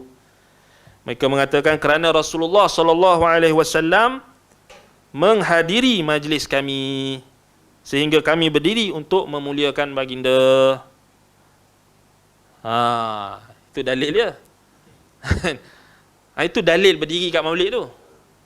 Baru jumpa dekat kalam Syekh Al-Uthaymin. Jadi Syekh Al-Uthaymin rahimahullah, beliau hidup kita kata bukanlah jauh pada zaman kita. Dan ketika itu memang dah tersebar pun. Isu kita kata majlis maulid ni kan yang berdiri waktu sebut nama Nabi SAW tu, ataupun dalam Marhaban Barzanji tu, dia ada satu part tu memang dia khususkan zikir ataupun khususkan bacaan untuk ketika berdiri tu. Selawat ketika berdiri tu memang ada khusus. Bukan fitnah, memang betul. Memang i'tiqad dia pun memang Nabi SAW datang. Bukan tipu-tipu lah, memang betul. Kitab-kitab dia orang pun ada isbatkan benda tu. Sebab itulah dia orang buat satu part. Kalau Marhaban Barzanji tu dia dibagikan, dia ada tiga, dia macam kompartmen kan. Dia bahagikan tiga. Salah satunya yang kemuncak dia tu ada bacaan yang khusus ketika nak sambut Nabi datang. Faham tak? Dia akan baca selawat, dia ada selawat dia. Dia ada selawat yang khusus untuk bacaan ketika Nabi SAW datang. Memang dia orang i'tiqad majlis maulid itu dihadiri oleh Nabi SAW. Dalilnya mereka gunakan dalil dan hadis. Idza zakarani abdi, apa dia? Man zakarani fi mala'in zakartuhu fi mala'in khairu minhu wa ana ma'a abdi idza zakarani. Padahal hadis tu Allah kata dia. Allah, Tuhan, bukan Nabi Muhammad. Kalau kita ingat Allah, Allah bersama kita. Bersama kita maknanya Allah sentiasa ingat kita, Allah Ta'ala sentiasa tolong kita, Allah sentiasa lindungi kita kalau kita sentiasa ingat. Fazkuruni azkurkum. Kan? Memanglah Allah Ta'ala bersama kita kalau kita ingat dia. Kan? Tetapi mereka jauh tu, mereka jadikan hadis qudsi tu, mereka katakan war rasulu ma'ana idza dzakarna. Nabi akan bersama kita, Rasul bersama kita kalau kita sebut dia. Maknanya sebut, baca maulid, baca selawat dan sebagainya, Nabi akan datang, hadir. Itu yang jadi cerita apa, kursi kosong tu. Bukan fitnah tu, betul. Kan ada seorang tokoh ni, dia dulu dia pernah keluar statement. Dia tegur kan pengikut-pengikut dia, kata benda tu kita percaya, tapi nak elak daripada fitnah, dia kata tak payah buat lah. Nak elak daripada fitnah je, takut itu. Maksudnya ada lah benda tu, asal memang ada. Memang dia orang i'tiqad Nabi akan hadir dalam majlis maulid bersama kita. Jadi kan, dan benda tu pun memang tersebar kan. Kalau tengok yang video-video yang disebarkan, memang dah tersebar. Bukan fitnah, memang ada. Kalau tak ada benda tu, tak disebutlah oleh ulama', tak diingatkanlah oleh ulama'. Kita bukanlah nak buat fitnah kan, memang benda tu memang ada. Bahkan kalau tengok dalam kitab-kitab yang kemudian mutaakhirin, ulama-ulama sufi yang kemudian, memang banyak bercambah. Kita boleh download, kita boleh tengok memang ada benda tu. Memang dia orang i'tiqad Nabi SAW hadir dalam majlis maulid, bukan fitnah kan. Baik, kata Syekh lagi, para sahabat tentulah lebih memuliakan Rasulullah SAW dibandingkan mereka dan juga kita. Namun demikian, ketika Rasulullah SAW datang menghampiri mereka saat beliau masih hidup dan berbicara kepada mereka, mereka tidak berdiri. Kenapa tuh pula kat situ? Kata sini, kita rujuk yang asal. Was-sahabatu radhiyallahu anhum asyaddu ijlalan minhum wa minna. Sahabat Nabi radhiyallahu anhum lebih menghormati Rasul sallallahu alaihi wasallam, lebih mengagungkan, lebih menghormati Nabi SAW berbanding kita. Berbanding mereka dan berbanding kita.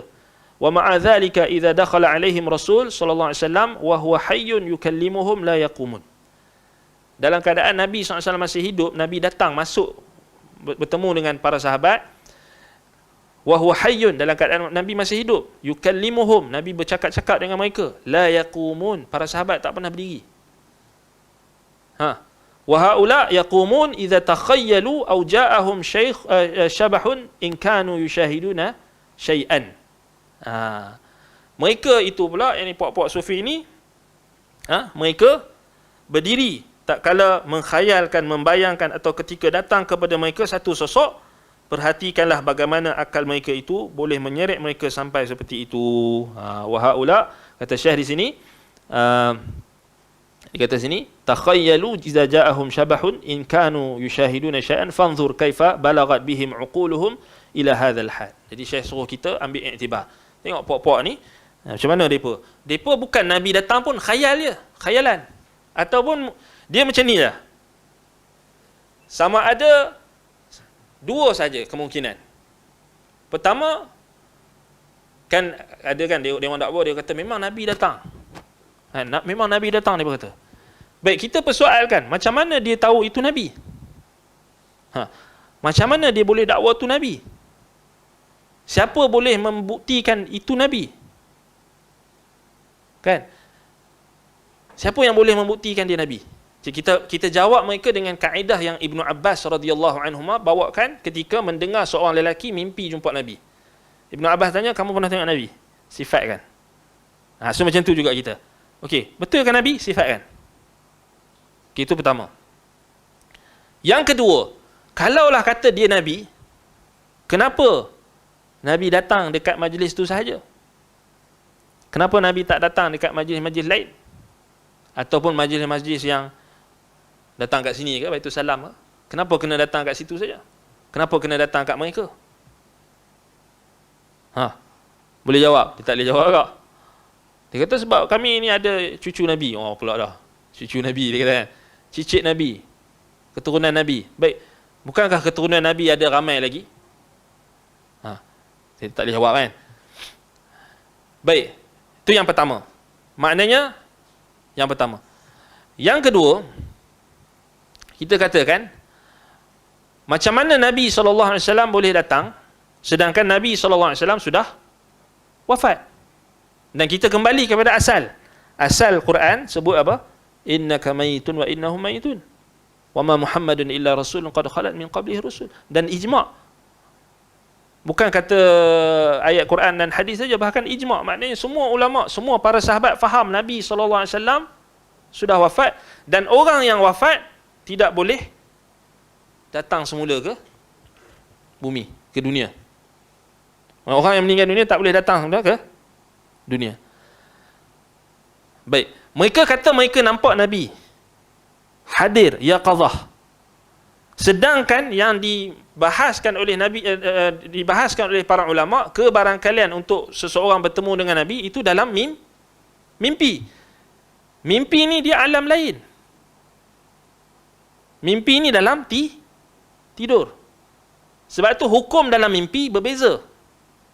Sebab tu ulama takwil ni ulama takbir mimpi.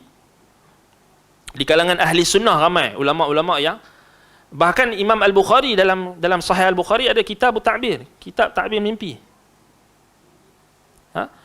Imam Ibnu Qutaibah ada kitab Ta'birur Ru'a. Kemudian ulama-ulama ahli sunnah, Imam Al-Baghawi dalam Syarh Sunnah ada satu bab khusus dia bincangkan kitab tentang kitab takbir mimpi. Jadi sebenarnya takbir mimpi ni ilmu sunnah. Takbir mimpi ni ilmu sunnah, dia bukan ilmu bid'ah. Ilmu sunnah, maknanya kerana asalnya datang dari sunnah. Nabi SAW bertanya kepada para sahabat tentang mimpi mereka dan Nabi takwilkan. Dan sahabat pun takbirkan mimpi sesama mereka. Maknanya dia satu ilmu. Kan? Jadi ulama yang takbir mimpi, alim dalam takbir mimpi, sepakat. Bahkan benda ni ijma'. Hukum dalam mimpi tak sama dengan hukum di alam nyata. Sebab tu bila nak takbir mimpi, dia akan jadi kontradik. Dia takkan menepati. Apa contoh orang yang nampak something dalam mimpi, hukum dia takkan sama dengan apa yang dia nampak di alam nyata. Sebab tu takbir mimpi, contoh kan, Imam Al-Baghawi dalam Syarh Sunnah dia bawakan satu contoh takbir mimpi. Contohnya mimpi orang yang melihat dalam mimpinya berlaku peperangan. Seorang individu dia mimpi, dalam mimpi dia melihat berlaku peperangan. Takwil dia, adakah perang? Takbir mimpi itu adakah perang? Tidak. Takbir mimpi adalah ta'un. Penyakit ta'un. Wabak. Nampak dia berbeza. Apa yang hukum dalam mimpi dengan nyata tak sama. Sebab itu datangnya ilmu takbir mimpi ni dia berbeza. Maknanya dia tak akan jadi, bila dalam mimpi tu nampak something, memang confirm dia akan berlaku juga 100%. Sama macam apa yang ada dalam mimpi. Dia tak akan berlaku. Contoh, mimpi Nabi Ibrahim. Nabi Ibrahim dalam mimpi, dia tengok dia sembelih. Sembelih apa? Sembelih anak dia, betul tak? Di alam nyata, lepas Nabi Ibrahim nak laksanakan perintah Allah tu, adakah Nabi Ibrahim sembelih anak dia? Tak sembelih, Allah gantikan dengan kibas. Berlaku tak? Berlaku tak macam dalam mimpi? Nabi Ibrahim sembelih Nabi Ismail ke? Matilah kawan tu, Nabi Ismail. Nabi Ibrahim sembelih kibas. Nampak tak? Contoh. Jadi tak sama. Baik, jadi hukum apa yang mereka dakwa, sekarang mereka cuba nak mainkan isu mimpi. Sekarang dia orang bagi keliru dekat orang sebab dia orang bawa hukum dalam mimpi. So dia orang bawakan dalil-dalil yang kata siapa yang tengok aku dalam mimpi, Nabi kata kan, Nabi SAW kata man ra'ani fil manam fa innahu ra'ani fa inna syaitan la yatamathalu bi. Atau kama qala sallallahu alaihi wasallam, siapa yang melihat aku dalam mimpi sesungguhnya dia betul-betul melihat aku, kerana syaitan tidak boleh menyerupaiku. Dia orang pun bawalah hadis ni, dia orang kata tengok, Nabi kata siapa yang nampak mimpi tak boleh. Memang betul. Masalahnya depa bukan kata dalam mimpi, depa kata yaqazatan. Depa nampak Nabi dalam majlis Maulid secara sedar. Maknanya betul-betul depa kata Nabi datang. Jadi mana satu nak pakai? Kita tanya dia balik, dia tengah tidur ke tengah jaga waktu tu? Kalau dia tengah tidur, melampau bagi dia sedar kan. Tapi dia tak kata dia tidur, dia kata dia sedar, dia kata Nabi datang, hadir. Okey, itu dua kebarangkalian yang pertama. Satu lagi kebarangkalian. Okey, dua ni maknanya jelaslah, dua-dua tu tak boleh pakai. Maknanya dua-dua tu tak akan membenarkan apa yang mereka dakwakan. Maknanya Nabi ke tak? Kan? Dia orang tak boleh buktikan. Dia orang tak boleh buktikan dari sudut betul tak Nabi. Dia orang tak boleh buktikan sifat dia dan sebagainya. Dia orang tak boleh bukti. Pasal apa? Pasal kita semua tak pernah tengok Nabi. Yang pernah tengok Nabi SAW sahabat. Nampak? Okey. Jadi kebarangkalian untuk dia tengok tu yang tinggi adalah bukan Nabi. Jadi yang jawapan dua yang pertama tu maknanya kita kata bukan Nabi lah. Tapi kamu kata Nabi, kamu sangka Nabi. Sebab tu saya kata mereka khayal. Mereka hanya bayangkan. Mereka hanya bayangkan. Kebarangkalian yang ketiga, kita boleh katakan, yang ni yang ditahqiq oleh Syekh Abdul Rahman Ibn Yahya Al-Muallimi rahimahullah dalam salah satu risalahnya.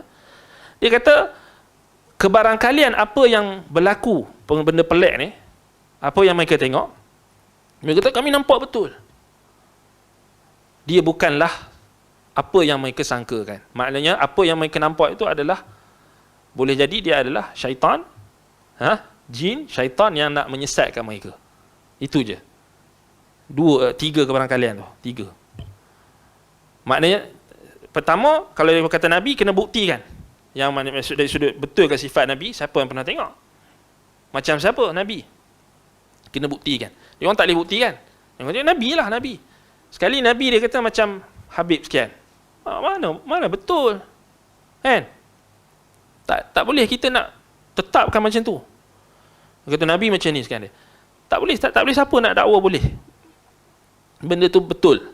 Pasal semua kita tak pernah tengok Nabi. Dan benda tu pun hukum dia hukum dalam mimpi. Nampak? Dia orang takhlid, dia orang bercampur aduk. Hukum dalam mimpi lain. Dan Nabi takkan datang dalam secara sedar. Takkan datang. Sebab kalau Nabi SAW akan datang, Nabi akan datang dalam peperangan-peperangan yang sahabat join lepas Nabi wafat. Betul tak? Sudah tentulah Nabi akan join juga. Sudah tentulah bila ada berlaku perbezaan pendapat di kalangan para sahabat, mereka akan merujuk, akan pergi dekat kubur Nabi ke Aisyah. Tempat tidur Aisyah dengan kubur Nabi itu hanya terpisah dengan sitar, dengan langsir saja. Sudah tentulah akan ada riwayat yang sebut Aisyah akan jumpa dengan Nabi, buka langsir ke akan jumpa Nabi. Tak berlaku. Tak ada riwayat yang sebut. Tak ada satu pun riwayat yang sebut kata Nabi SAW datang semula. Ini kita kata memang jelas perkara yang batil.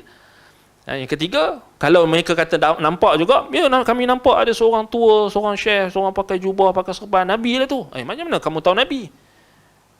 Syaitan jin pun boleh menyamar. Kan? Jadi itulah yang ketiga, Kalau memang betul mereka nampak, memang bukan Nabi tapi syaitan atau jin. Kenapa kita kata syaitan atau jin? Sebab mereka telah berpaling daripada jalan Al-Quran dan Sunnah. Dan Allah Subhanahu wa taala sebut dalam Al-Quran, "Waman ya'shu an dzikrir rahman nuqayyid lahu syaitan fahuwa lahu qarin." Barang siapa yang berpaling daripada mengingati Allah Ar-Rahman, maka kami akan jadikan baginya syaitan yang akan menjadi pendamping kepadanya. Syaitan fahuwa lahu qarin, syaitan tu akan mendampingnya. Sebab itu Syekhul Islam Ibn Taymiyah rahimahullah istinbat daripada ayat tu dan juga dalil-dalil yang lain menunjukkan setiap tempat yang ada kemungkaran. Kemungkaran ni kita kena faham, bukan maksiat saja. Bid'ah, syirik, benda-benda yang bercanggah dengan Quran dan Sunnah, pasti akan ada syaitan yang akan menyesatkan. Syaitan yang akan menyesatkan. Sebab tu tempat macam kubur, kan, kalau dipalingkan ibadat di kubur, maknanya boleh tak berlaku ada orang kata saya pergi bersuluk dekat kubur, dia kata tiba-tiba datang wali dekat kubur. Boleh tak benda tu berlaku? Boleh, tapi wali itu syaitan nak sesatkan dia. Sama juga dalam majlis-majlis maulid, kan, kebarangkalian untuk kita kata syaitan tu lebih tinggi berbanding daripada Nabi itu sendiri. Pasal apa? Pasal perbuatan mereka itu adakah bertepatan dengan sunnah Nabi, bertepatan dengan Quran dan Sunnah? Dalam majlis maulid tu mereka duk puji Nabi SAW melampau-lampau. Adakah Nabi akan reda? Siap ada lagi kata-kata syirik dan sebagainya, kan, menyembah Nabi sampai tahap yang menyembah Nabi itu sampai menyifatkan Nabi SAW dengan sifat-sifat ketuhanan. Itu suatu maksiat yang paling besar, kemungkaran, syirik. Menyamakan Nabi SAW dengan Allah Subhanahu Wa Taala. Minta dekat Nabi, mengalihkan doa peribadatan kepada Nabi SAW, mengharap kepada Nabi, menangis-nangis dan sebagainya, kan? Jadi itu sudah tentulah benda yang lebih kebarangkalian untuk syaitan menghadiri majlis itu lebih tinggi. Kita pun boleh cakap yang kau nampak tu jin atau syaitan yang menyesatkan kamu. Habis. Intahal am. Habis cerita. Senang, kan? Maknanya itu yang kebarangkalian yang paling tinggi. Sebab dia tak boleh yang dua benda yang awal tu dia tak dibuktikan. Confirm dia tak dibuktikan pasal dia dah bercampur aduk antara hukum dalam mimpi dengan hukum di alam nyata. Tak sama. Kemudian dia tak boleh buktikan juga tu adalah Nabi. Confirm dia tak boleh bukti tu Nabi. Paling kurang dia akan kata, takkanlah Tok Syekh nak menipu. Habis, ha? Takkanlah mataku menipu. Ini pengalaman peribadi, ini pengalaman aku. Sekian. Kau kena join dulu baru nampak. Tak biar join. Kita kata Quran dan Sunnah dah bagi tahu dah. Tak perlu nak join, nak rasa-rasa. Tak, memang Quran dah bagi tahu jelas. Nabi SAW manusia biasa dan Nabi SAW tak kembali balik ke dunia. Kalaulah Nabi kembali ke dunia balik, maknanya syariat masih lagi tak lengkap. Sedangkan Allah Ta'ala kata, "Al-yawma akmaltu lakum dinakum wa atmamtu alaikum ni'mati wa raditu lakum al-Islam." Itu cara dia. Kita berpegang dengan Quran dan Sunnah. Kuat, teguh. Jadi mainlah siapa nak main, nak dakwa kata Nabi main majlis dia siapa. Kita boleh tolak dengan mudah. Maknanya dengan ilmu. Yang penting keyakinan, ilmu yang rasih, antaranya ilmu akidah dan juga ayat-ayat Al-Quran dan Sunnah. Dan ijma' perkataan ulama' dan sebagainya itu, bila kita ada keyakinan, kita boleh tolak. Maknanya kita tak akan ragu-ragu. Kita akan yakin dengan pegangan kita dan dia akan ragu-ragu. Itu cara dia. Sebab ialah, kan, kita kata semua dakwah, ni kata Nabi, Ustaz kata ni Nabi Khadir lah, Nabi itu Nabi Ilyas lah, macam-macam. Siapa boleh buktikan? Siapa boleh buktikan? Tak ada siapa boleh buktikan. Dan akhir sekali hanyalah bayangan mereka. Kan, bayangan. Baik. Jadi kita berhenti setakat itu. Ada soalan? InsyaAllah kita sambung kita berhenti pada halaman 85. Nanti kita sambung muka surat 86.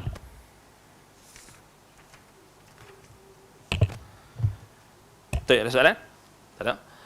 نكتفي بهذا القدر. أقول قولي هذا وأستغفر الله لي ولكم. سبحانك اللهم وبحمدك أشهد أن لا إله إلا أنت أستغفرك وأتوب إليك. وصلى الله على محمد وعلى آله وصحبه وبارك وسلم. الحمد لله رب العالمين. والسلام عليكم ورحمة الله وبركاته.